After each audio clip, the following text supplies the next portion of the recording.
Welcome to exam contact classes for professional and community development for the April exam. First of all, let's look at the overview of the presentation. The aim of these examination-based contact classes is to prepare and help students to be better prepared for the exam. So that's what we're going to be looking at. We will look at the general instructions. We'll look at the unit outline, areas of focus, common errors by students made in the exam, and then we'll conclude. So what is the aim of this presentation? The aim of this presentation is to provide students with an overview of the structure of the examination paper, and also to provide guidance on how to approach exam questions. Let's look at the general instructions. First of all, you are required to write clearly your name, your ID number, and all the information that is required on the cover page. Please fill in all the details. When it comes to the examination question paper itself, the instructions are always to answer all the questions on the paper unless otherwise stated. But in this coming up question paper, there are no optional questions, so you have to answer all questions. The exam paper is out of 120 marks. Please, I urge you students, use the mark allocation for each question to guide you as to how much to write. Sometimes the question is out of 3 and the student would write half a paper. That's not required. Please use the allocated question marks. If the question asks for 5 facts, state 5 facts, or 6 is permitted, but please stick to the allocated question marks. Write neatly and legibly. We acknowledge that we don't all have neat handwriting. Some of us, it's an effort to write neatly. Please, write neatly. This is for your own good, because if we can't read what you have written, we can't give you marks. So write legibly. Let it legibly that we can read it.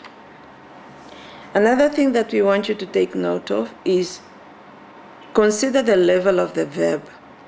If the verb is explain, then explain, expound. If it's state, then it means mention or give in short. So please consider the level of the verb. Sometimes students will be asked to explain and then they just mention bullet points. You can't get marks for that. And sometimes you are asked to state or mention and you explain one point that fills the whole space, but you've only mentioned one fact. So you get one mark for mentioning the fact, and the whole explanation we ignore because the question was state and not explain. So always consider the level of the verb. Once again, I take you back to your guide. All the verbs are explained. If you don't understand the meaning of each of the verbs, please go back to the first few pages of your guide. You will find the explanation of verbs. This question paper will consist of 7 pages, including the cover page. Cheating in the examination will result in a failing grade, and serious steps will be taken by IOL against that individual or individuals that are involved. So please refrain from copying or cheating during the exam. Do not do anything that will compromise your exam or your school career. So what are the common errors made by students in the examination? Over the years that we've been marking the professional and community development question papers, we've picked up a few common errors that students make. From year to year, students seem to repeat these errors, these mistakes. And once again, it all boils down to the verbs, the level of the verbs. What are these verbs? Define, list, mention, explain, describe, outline. So if you don't know what these words mean, you are likely not to score as much, even if you have studied. So part of your preparation is to understand the verbs that are used in the examination. So once again, go back to your guide. They are there. But just to go through these common ones that have been used in the exam, but this list is not exhausted, so please go back to your guide. If, for example, the term is define the term water, just an example. This means give the meaning of the word or the term. So sometimes students are asked to define and then they state, or they write examples to illustrate what they mean, but they don't define the word itself. So there you can lose marks if you do not stick to the correct answering of the exam based on the verb. The other word that we've used is list or mention the 5 or the 4 characteristics of whatever that subject matter might be. If the question asks you to list or to mention or to state, only mention and don't explain. You might explain, but only after you have mentioned. So you have to be very careful that you understand the correct meaning of the verb. And like I said in the beginning, from year to year, students tend to repeat the same mistake. They do not answer questions according to the verbs, and hence they lose marks. If the question asks you, for example, to differentiate or state the difference, to differentiate simply means state or clearly show the difference between subject A and subject B. Do that. Contrast. And this is again one common mistake that I find when it comes to differentiate or distinguish or show the difference between A and B. Students would write things that are not related. For example, just to illustrate, if the question asks differentiate between a boy and a girl, the student might answer the question, the boy is tall, the girl has a dark complexion. Now that doesn't explain the difference, because if the boy is tall, then the following should also be applicable to the girl. What is the height of the girl? But you find in most cases students who say the boy is tall and the girl has a dark complexion. That is not a difference. Those are totally two different opposite characteristics. So you take the same characteristics and describe it. For example, the boy is tall, or the boy is taller than the girl. The boy has a lighter complexion, the girl has a darker complexion. You cannot say the girl has a darker complexion and the boy is tall. It doesn't make difference. It doesn't make sense because you have not shown the differences. So always state that in mind. Normally when we ask for differentiation is questions, for example, when it comes to professional and community development. Just an example is differentiate between high and low emotional intelligence by looking at the characteristics. So a person with high emotional intelligence is happy because they know how to solve problems. They are very realistic about life. They are very realistic with their expectations. And then a person with low emotional intelligence is usually gloomy or unhappy, very pessimistic, because they do not look at life realistically. That is just to illustrate the differences. But so you need to stick to the same characteristic or quality that you started off with. So you need to describe, if it's height, then you describe the height of the boy as well as the girl. If it's complexion, then you describe the complexion of the girl as well as the boy. You don't jump around characteristics. Then, as much as you are correct, you have not shown the differences and you cannot get marks for that. So please take note of this. Describe. This simply means give characteristics. Describe what that thing is. If somebody say describe this glass, transparent, rectangular, hollow, oftentimes students would mix the term describe and explain. They are closely related, but there is also a bit of a difference. To explain means to expound, to give more details, to make the person understand what that thing is. To describe is to give the key characteristics. So, if you are asked to explain the glass, explain what is a glass. A glass is something made out of glass, but it's actually a beacon. It can contain liquids.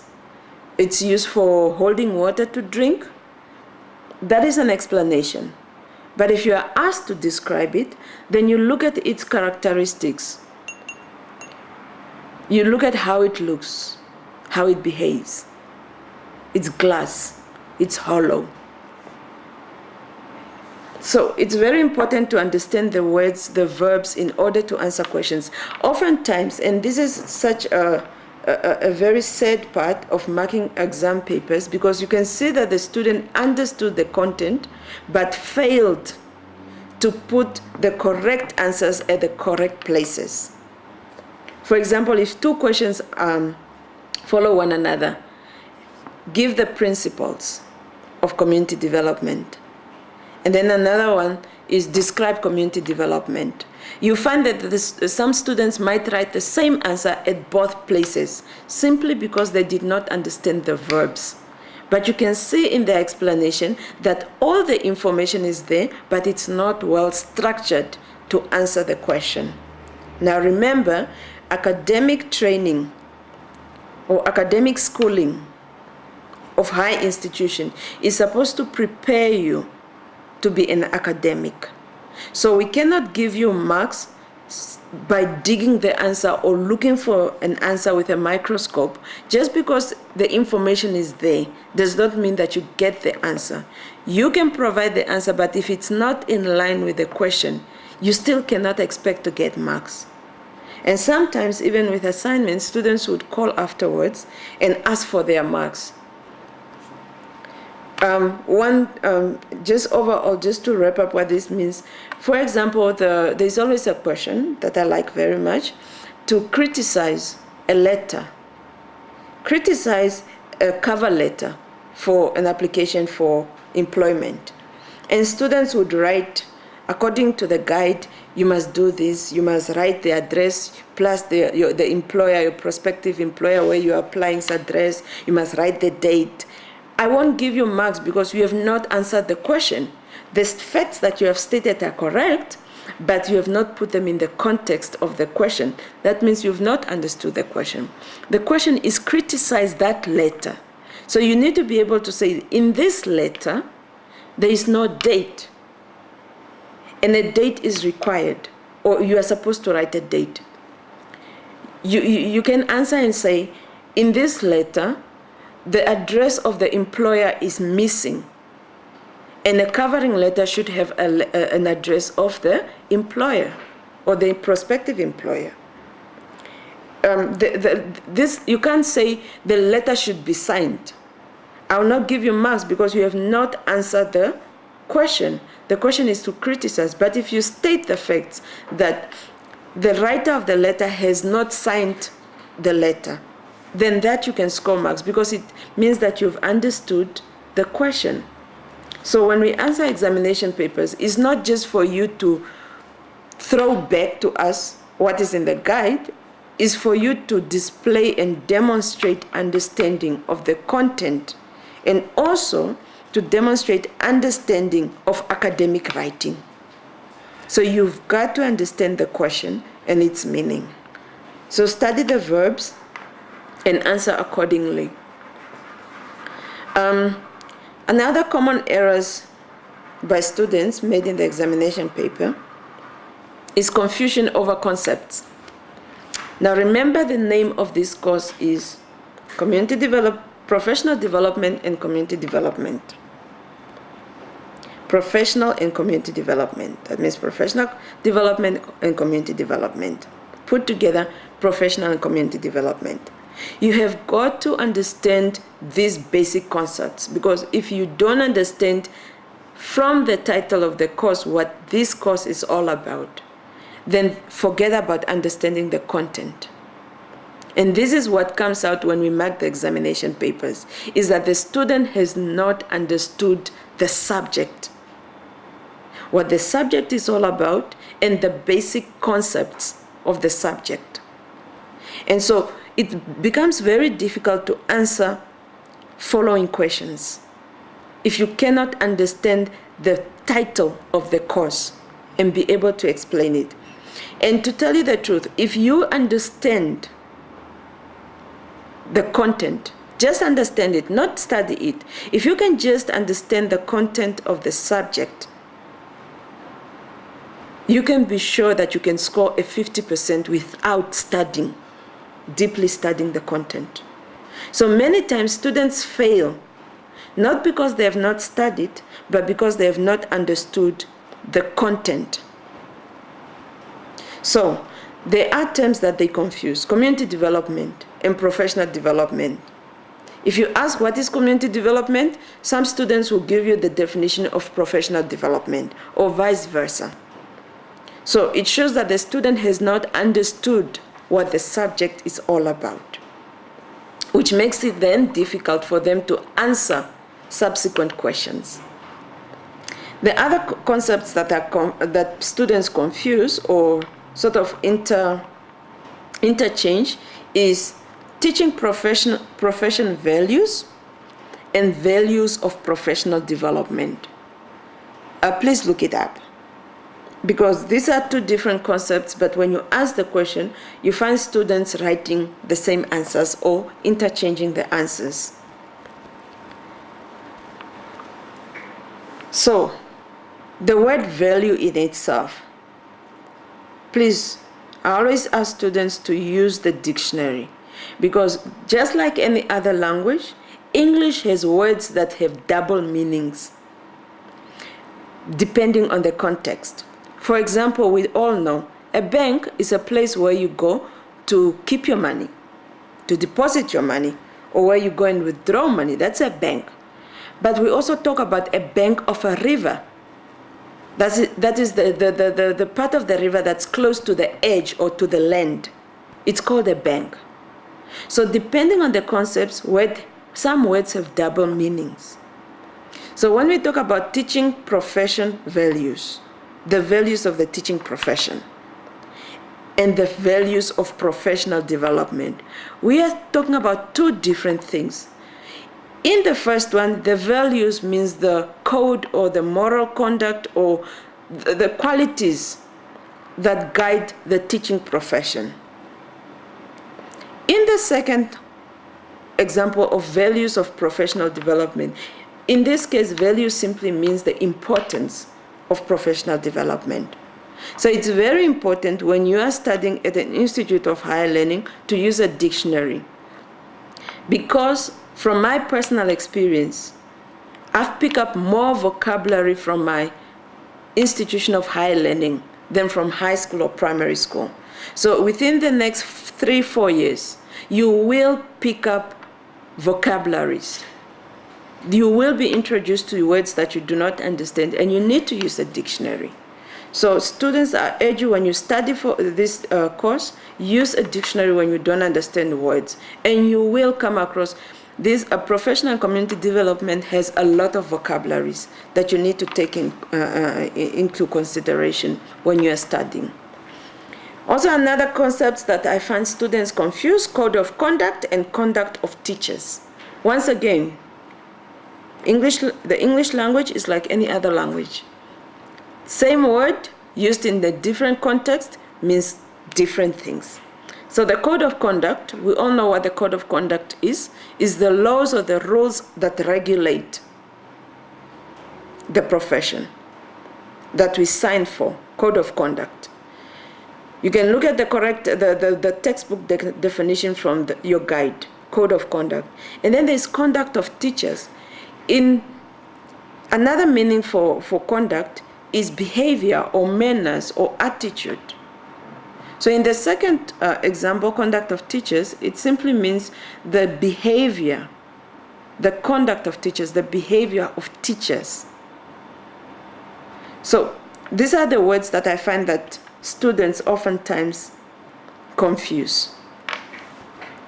So let's look at unit by unit. First of all, I would like to state that we acknowledge that the textbook, the guide, is thick, and that professional and community development is not the only subject that you are doing. You have other subjects. So in order to help you to be better prepared for the exam, we'll go unit by unit and just look at you and just look at the subjects that are covered in the exam. So if it's not mentioned here, it's not covered in the exam.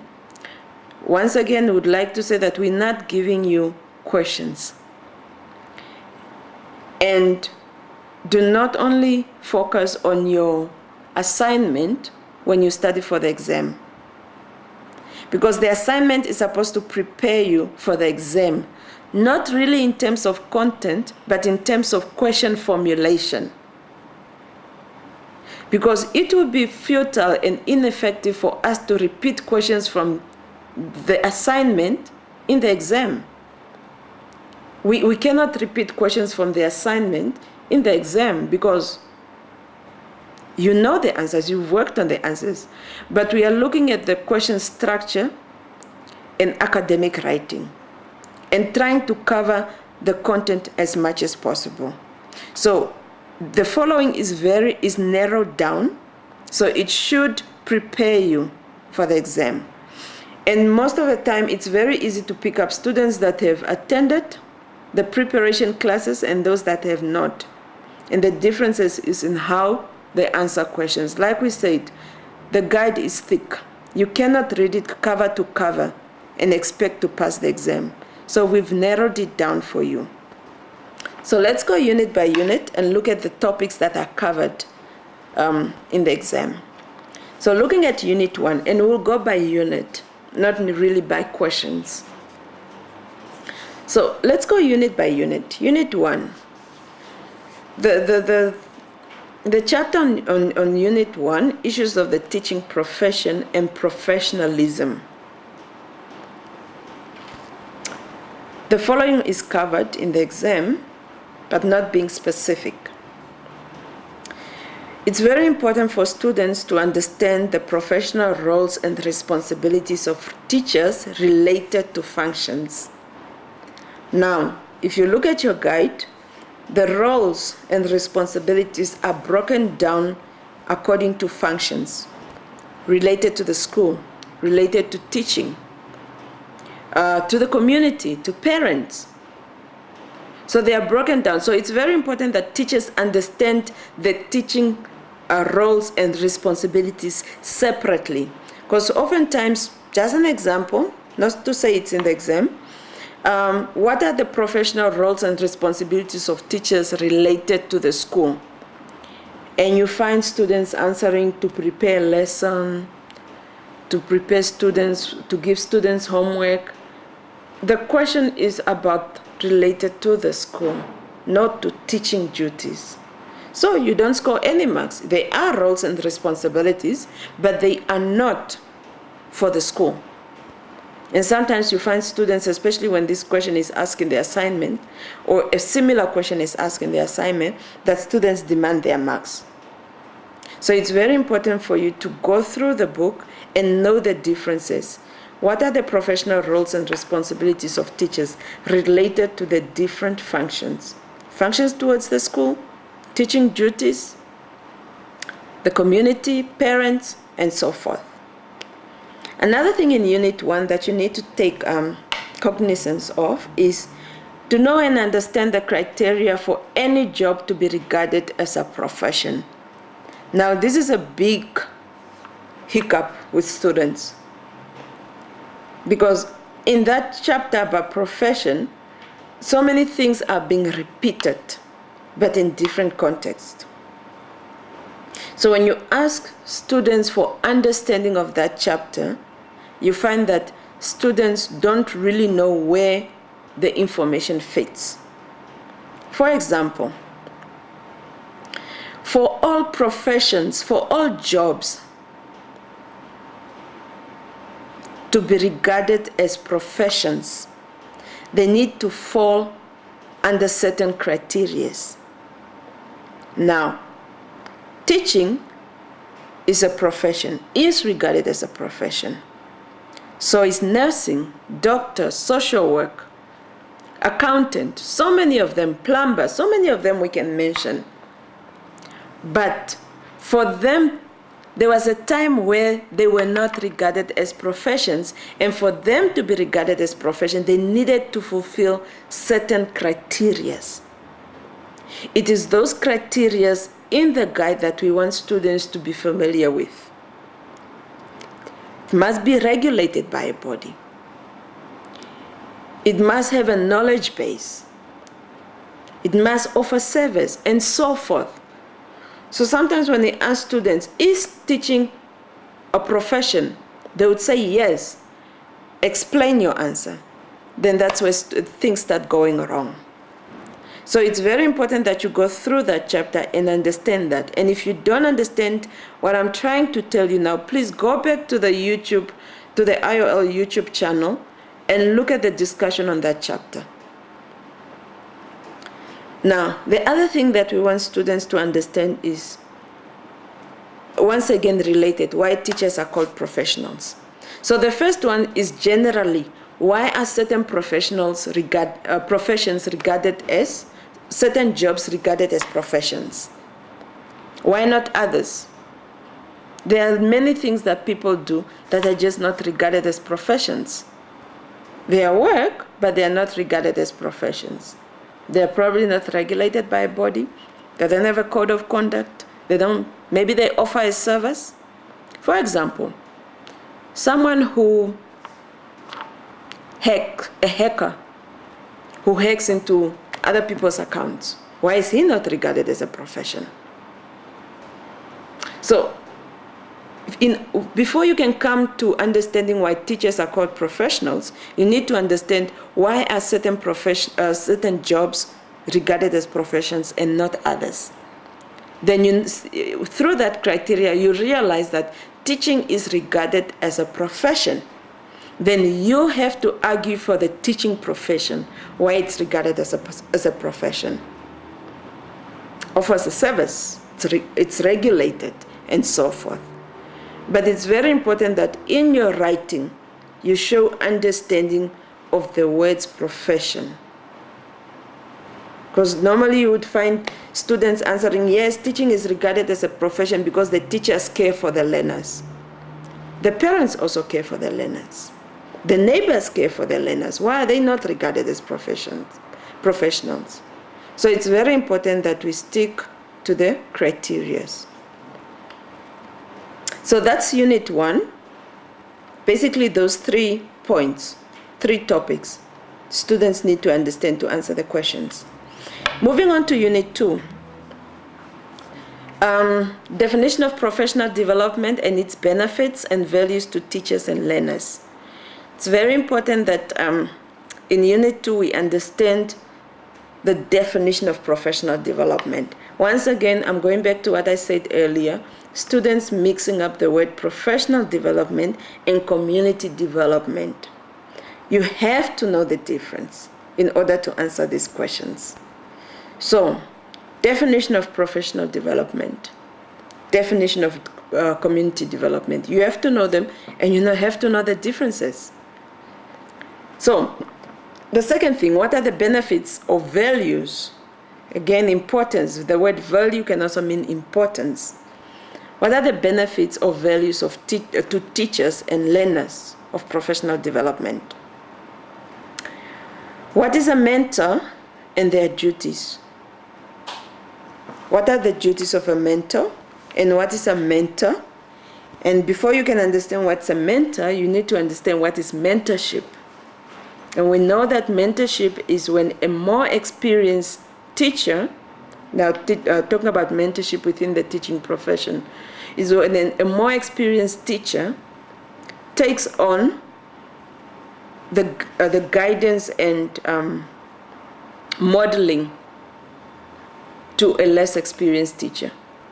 So to model correct behavior, correct professional conduct, and then correct methods of teaching in practice. That's a mentor. So what are their duties? Unit 3, looking at personal professional development in Unit 3. We want you to understand the importance as well as the hazards or the disadvantages of computer-based technology in the teaching profession. And the reason for that is that more and more learners have access to technology, computer-based technology, either on their WhatsApp, on their cell phones, smartphones, or laptops and computers at home. So it's very important that teachers are not caught off guard or regarded as old-fashioned by learners when it comes to the classroom. Teachers have to keep up. And also that teachers make use and benefit from technology, from computer-based technology. There are so many good resources out there on the web. You can Google nowadays anything. You can go to Yahoo and all these search engines and find basically information on any topic. But there are also dangers lurking on the web, on the worldwide internet. There are things that are not appropriate for learners, there are things that are not appropriate for teachers, and there are also informations that are not correct on the internet. So it's very important for teachers to understand the advantage as well as the disadvantage of computer-based technology and not be caught off guard. Sometimes you might say something, the learners will go and research this on the internet and come and challenge you. So you need to be prepared. Or they would want more information from you, and you are just not prepared. So it's very important. Or the principal can ask you to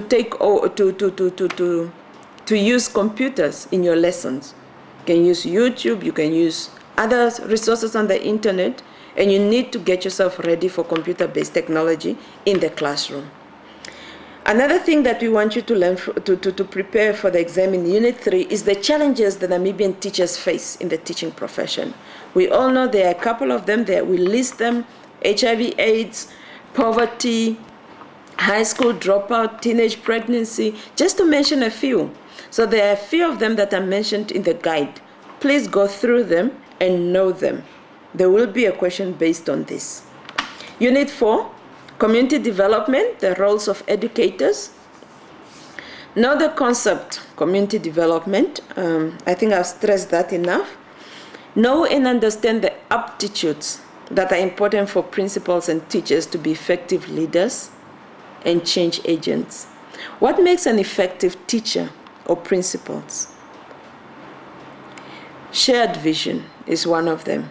Inquiry, to be able to question information and not just to take information. There are two more mentioned in the book.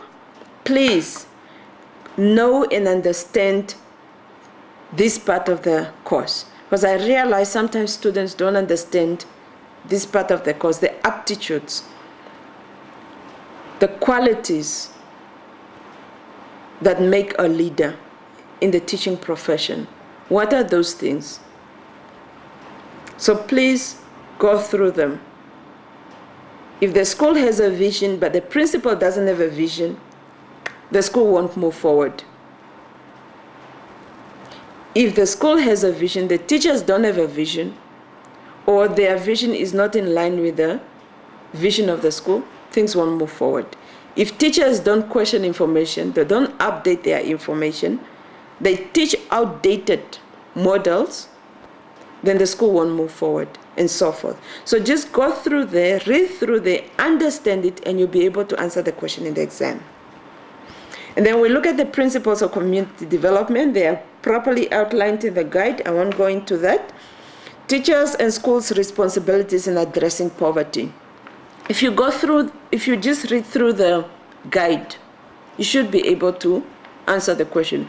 And if you look at the previous chapter, challenges that the Namibian teacher faces in the teaching profession, if you read through there will be hints on how teachers and schools can address poverty What are the practical things? And the thing that I've noticed from students is that perhaps when the book was written, there are a lot of things that we didn't take into consideration. But over the years, we've seen students incorporating their own understanding, which is beautiful. They answer according to their own practical experience about addressing poverty.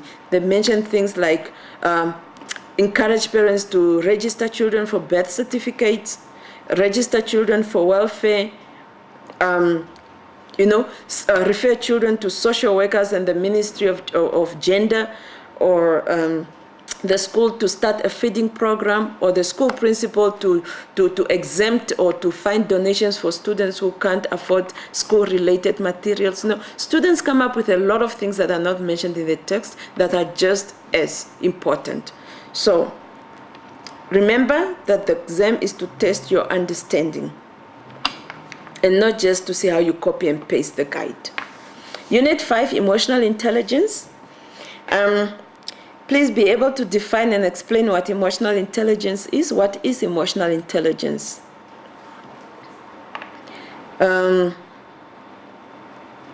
It's well explained in the book, emotional intelligence versus IQ. IQ is something else, and emotional intelligence is something else. So what is emotional intelligence? The ability to read people's emotions and react appropriately. The ability to deal with life appropriately and responsibly. So it's all explained in the book. Go through that explanation and you'll be able to answer the questions. Understand what assertive communication is, as well as the advantages and disadvantages of assertive communication. This is one question where students just guess. You have to read up on assertive communication. What is assertive communication? It's another form or type of communication style. And it has advantages and disadvantages. So you have to read up. There's no use in guessing, as I've seen in previous exams that were and assignments that were marked, that students just try to guess through this assertive communication. You have got to read up on assertive communication. Once again, coming back to emotional intelligence, and remember, assertive communication is part of emotional intelligence, how you communicate to other people.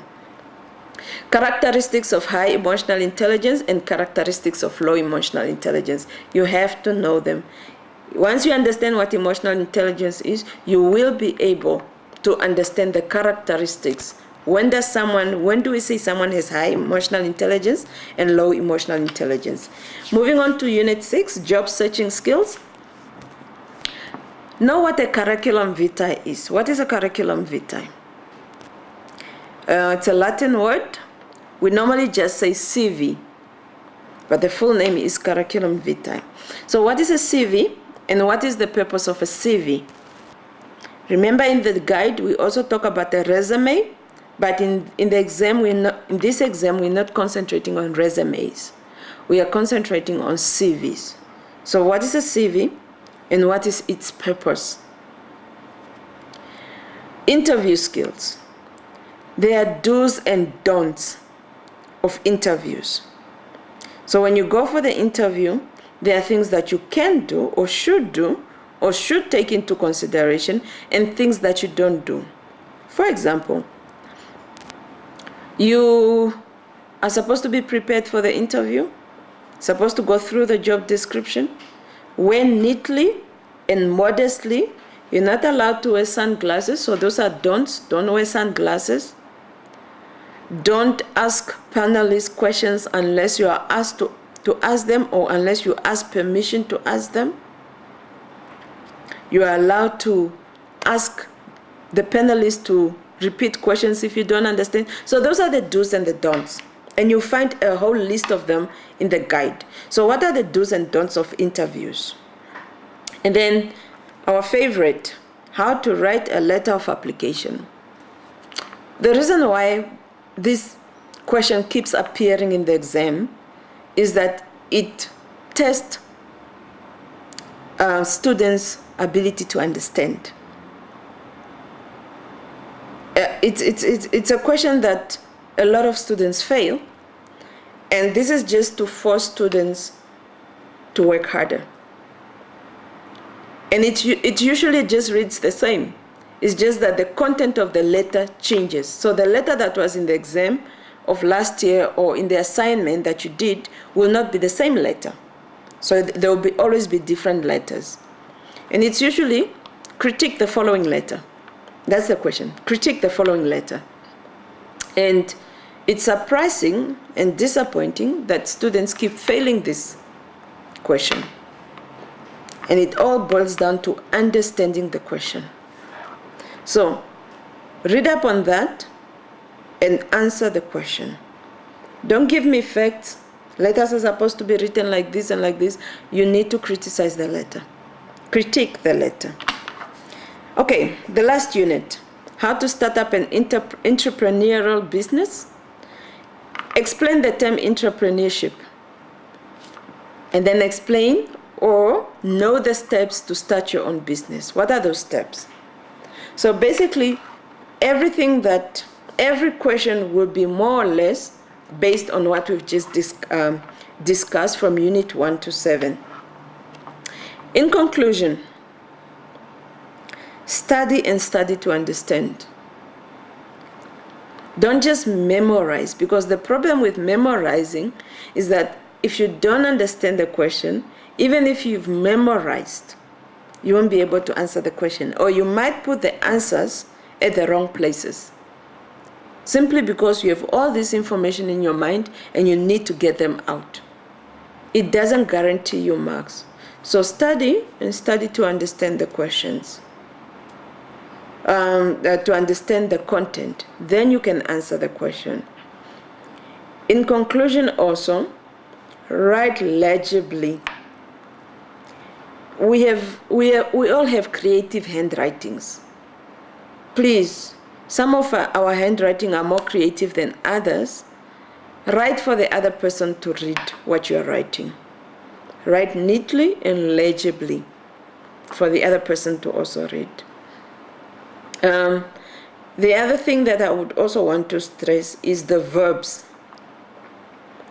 Read up on the verbs in the guide and understand the verbs, because that's key to answering questions. If you cannot understand what the verb means, then you cannot understand the rest of the question. Some questions are practical application. So you need to be able to take whatever you've memorized, whatever you've studied, and put it in the context of the question.